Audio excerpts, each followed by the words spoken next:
travel. Thank you guys so much for tuning in again. I really appreciate it. As of this week, you guys have actually been amazing. There's been over 10,000 page views on my website, and so I thought that maybe I would do something a little bit different for this video and let you guys get to know me a little bit more. And I've had a lot more people messaging me asking some questions, so I thought the best way to get to know me and to answer some of those questions would be by doing a Q&A. So I'm here with Kaylee Feschuk. She is one of the Bronco girlfriends, and I'm gonna let her introduce herself. Okay, hi, I'm Kaylee Feschuk. This is my first time on camera, so I'm probably gonna be a little awkward. My bad. I'm 18. I am in university in Calgary right now, but I grew up in Prince Albert. And my boyfriend is Jacob Light, and he is one of the Broncos who passed on the day of the crash. So we are quite close. Yes, Kaylee has become one of my very best friends throughout all of this, and I am kind of nervous. I don't know what she's going to ask me, but I think that it will be really positive and answer some of your guys' questions and get to know me a little bit better. Also, if you haven't already, make sure you go check out my website and my written blog post. The links are down below. So let's get started. We're not self-medicating, by the way. This is strictly therapeutic. Okay, so I have a series of 10 questions here for you. And take your time, answer them however you need. So, question number 1, tell the story of how you and Logan met. Okay, so this is I'm gonna do the short version of this because in a later post I will go into depth about it. Kaylee is also writing a book about all of us girlfriends and our boyfriends. So this will be the super condensed short version. But I actually met Logan when I was 12. And we went to the same middle school, and I met him through a mutual friend. My friend Andrew, I went to summer camp with him, and then when I came to middle school, he actually introduced me to Logan because Logan was one of his best friends. So that's how I met him. And then when we were in grade 8, we had to decide which high school we were going to go to, and Logan and I we're going to the same high school, and so they had kind of rounded up all the kids who were going to that school because there was just a small number of us. There's only 15 or something, and so we would get to know each other better in case we didn't know anyone else going to that middle school or to that high school. And so I've been spending a lot of time with him, and we were also I also played badminton, and I don't remember if he did too or not, but he was always there after school when I was in badminton practice, and oftentimes he would walk me to my locker, and I remember being oh my gosh, this boy is so cute, and I totally developed a crush on him. And was it instantly like that? Yeah. Oh my gosh, I can relate. And I remember I was so brokenhearted because it was almost the end of grade 8, and he'd been walking to my locker, and I think I tried to flirt and totally failed, and he was you're really weird, and I was that's about right. Cool, cool. That was so embarrassing. I'm literally blushing talking about it, and I was so devastated, and I was so nervous to see him, and but then whatever, hanging out with my friends in the summer, and then we got to high school, and I saw him, and I was he only got better looking, and I was so I was determined, and I used to sit with him every day at lunch, which is like kind of weird because I wasn't really friends with his friends, but eventually he like asked me to go on a date to the movies. So yeah, when we were 14. 14? Yeah. So yeah, he was my very first date. Okay, question number 3. What member of Logan's family are you closest with? I would say that I'm closest with Logan's sister, Mariko.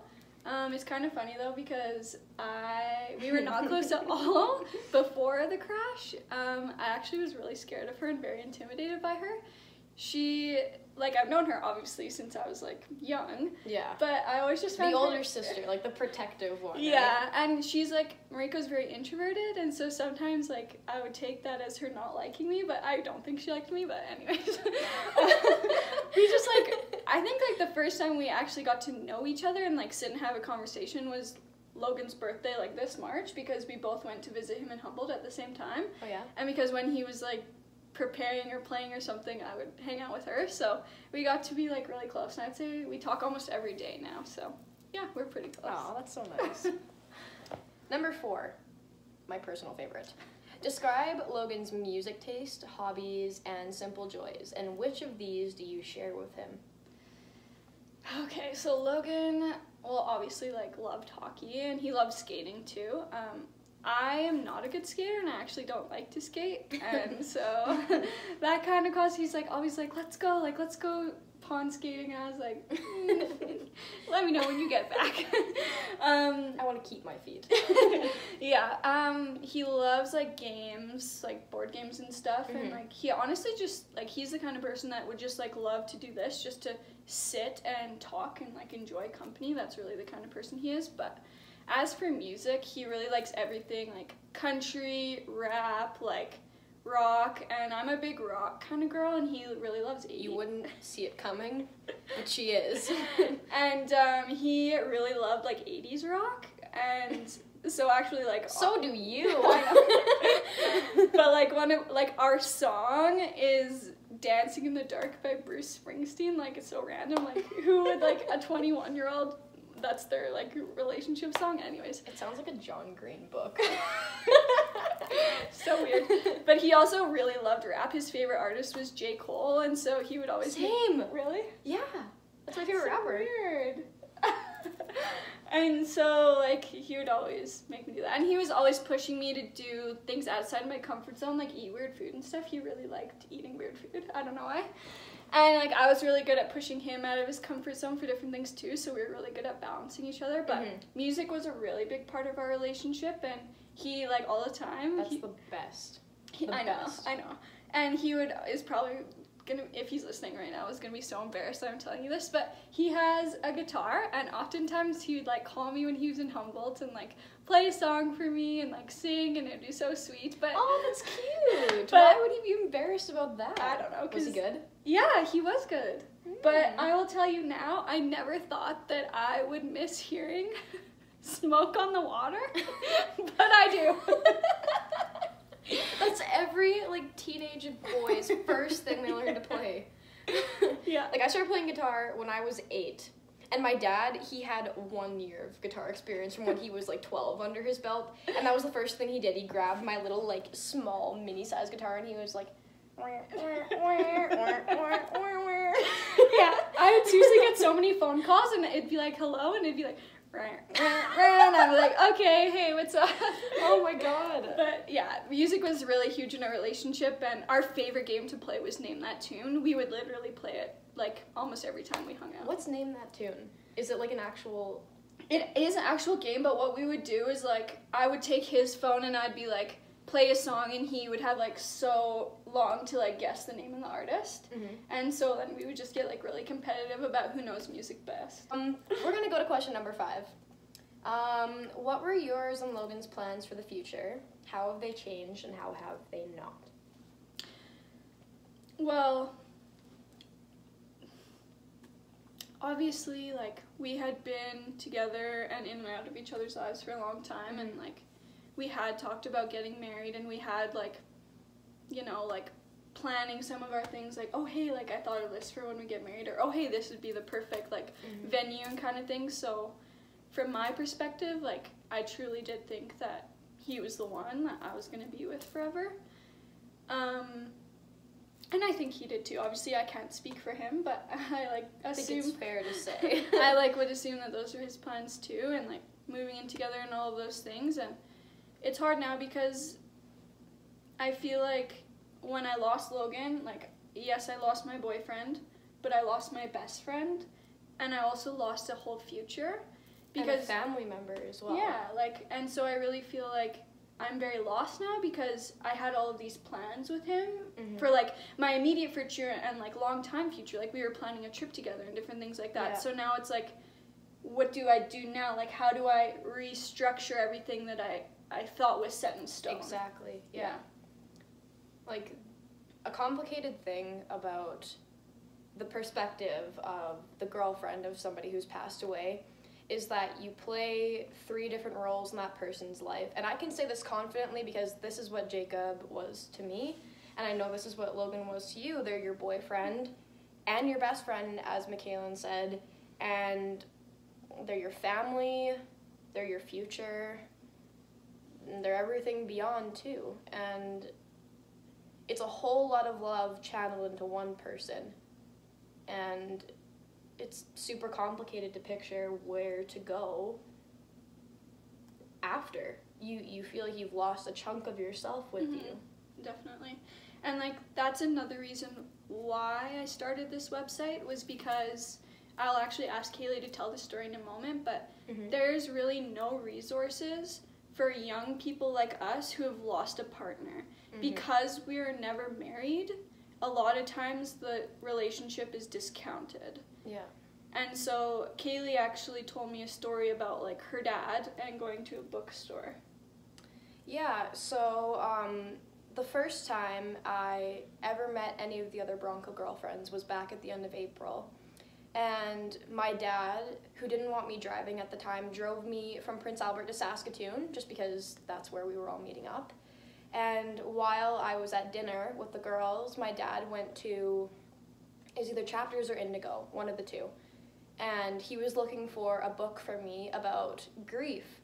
And he looked and he looked and he looked, and he couldn't find a single book that was dedicated towards this particular case, because it's so different.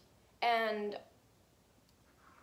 to lose a boyfriend, as Michaelan said, it's a lot different than losing a husband, because we didn't have the rings, we didn't have the vows, we weren't living together. Exactly. Like legally, we were not bound whatsoever. And so it's very easy to be discredited.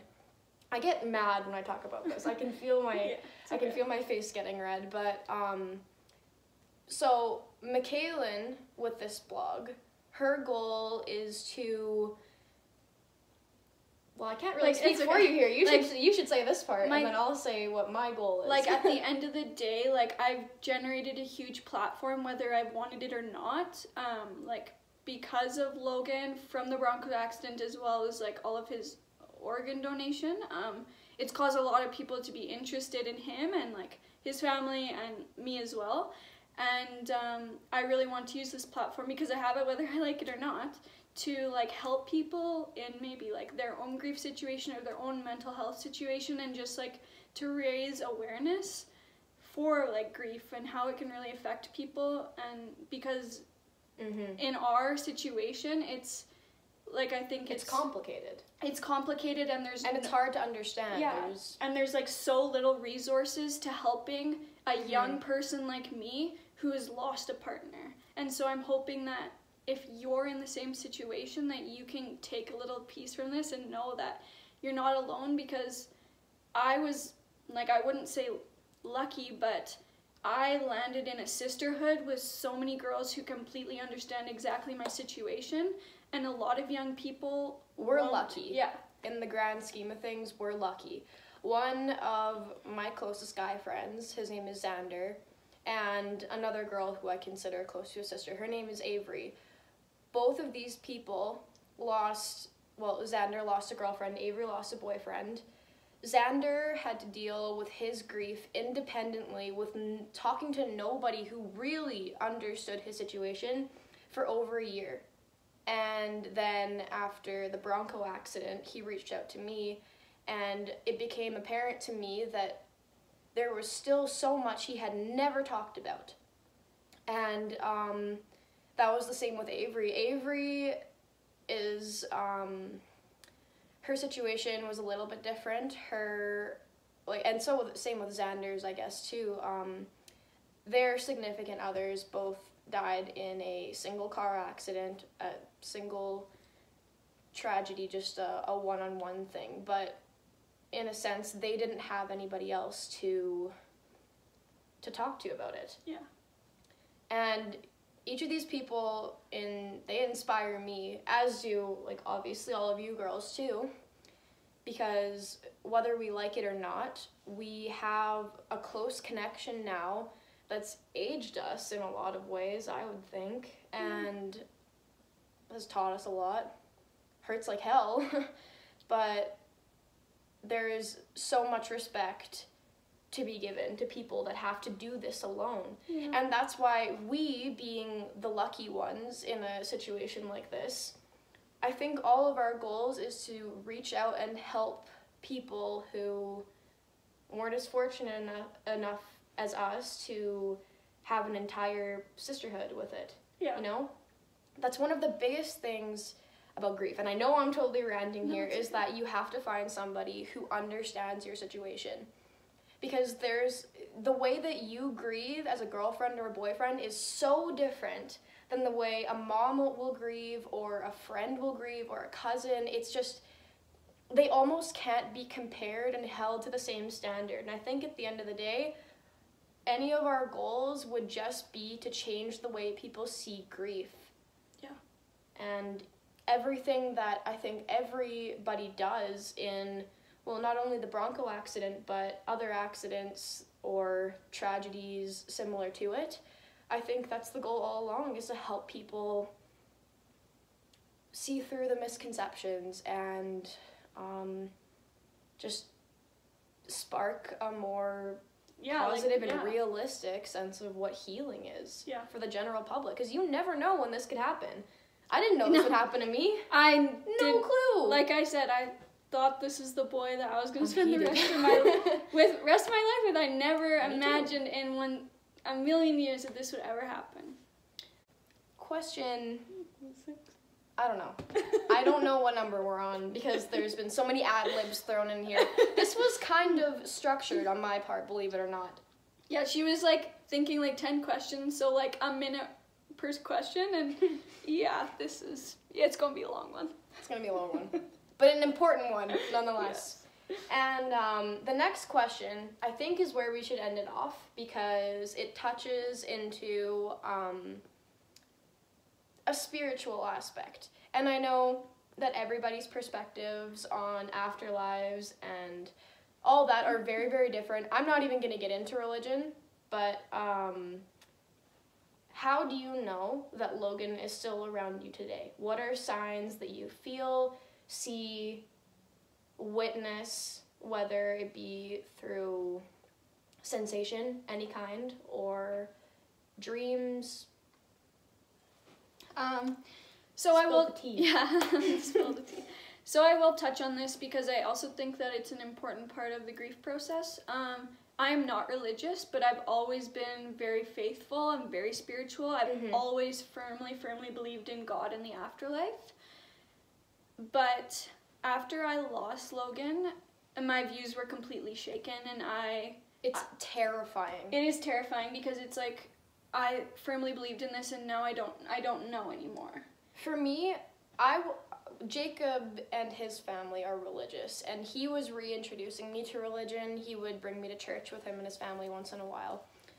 But one of the scariest things after the accident, that, like, this is something you never see coming, you completely lose touch with everything you ever thought you believed in.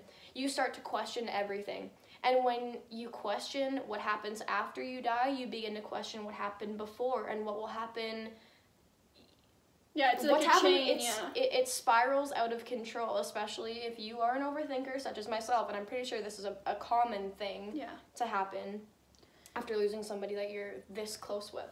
Yeah, so that's what happened to me, and I started doubting everything that I've ever believed in, and it was hard, and it was scary. And I would say, now I would say, I would consider myself agnostic, which means that I don't know if God or not exists. And I don't know because as much as I want to believe, a part of me is really angry at the fact that... And you probably haven't figured it out yet. No. In the grand scheme of things, 8 months is still fresh, right?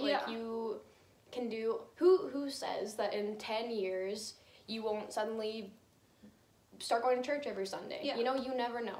Just like yeah. everything can be shaken in an instant from the accident, you can have an incredible experience that will prove everything all over again.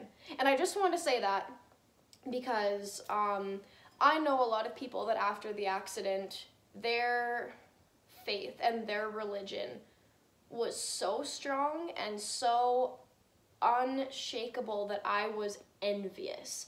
I wished that I was that sure and that positively affirmed that because the people I know are Christians, they knew that Jacob was in heaven, and this is what happens in heaven.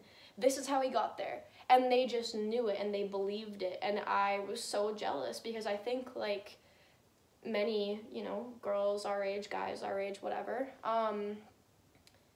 it's not obvious, you know? Like, you're so confused all the damn time as with everything else, like... Yeah.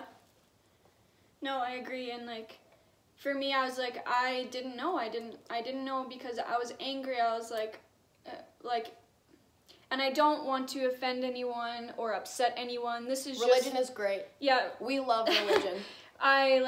Whatever you want to believe is good. If you believe or you don't believe, that's fine. It's your right. But this is just part of my grief journey, is that I'm really lost right now. And I'm angry because I couldn't understand why, like, if there is a God, why he would take someone so amazing and someone that I love so much away.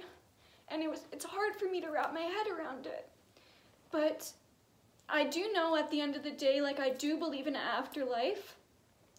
I don't know, like, until I get there what it's going to be like, but I know that Logan is there, and I know that all the boys are there, and I know that they're not suffering and that they're in a better place, and, like, we'll understand it all when it's our time, and we'll understand the grand scheme of things, but I firmly believe that Logan is with me lots of the time, and I will just feel him, and I'll feel, like, this tingling, like, I'm getting wrapped up in, like, a big hug, and I know it's him, or, like, lots of times I was actually telling Kaylee today, because music was such a big part of our relationship, I find if I'm ever doubting him, that a song that was really important to us will come on. And I'll take that as a sign from him that, like, you don't have to doubt me. Like, I'm here, I love you, like, I'm hearing you, I'm with you, you know? So I think that's an important thing, too, because we've all struggled with it, and I think lots of the other girlfriends have struggled with it, too, like, doubting their presence and doubting that they still, you know, like, love us and are with us.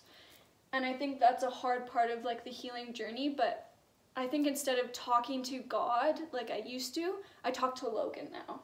Yeah. And I actually find that really comforting. No, that's me too. And I hope that this video, like, has helped you learn a little bit more about me and my grief journey. About some of the Bronco girlfriends and their healing journey as well, but I also hope I apologize in advance. And I also hope that, like, it helps you guys and that you take away something positive from this. So if you like this video, please subscribe and give me a thumbs up, but also send me messages or comment about what more you would like to see. If you like this, if you'd like to see more of them, or if not. But I just wanted to thank you guys for tuning in. I really appreciate it. Me too. Glad she could come. And you were moving away. You were gonna swerve my cuddle. Goodbye.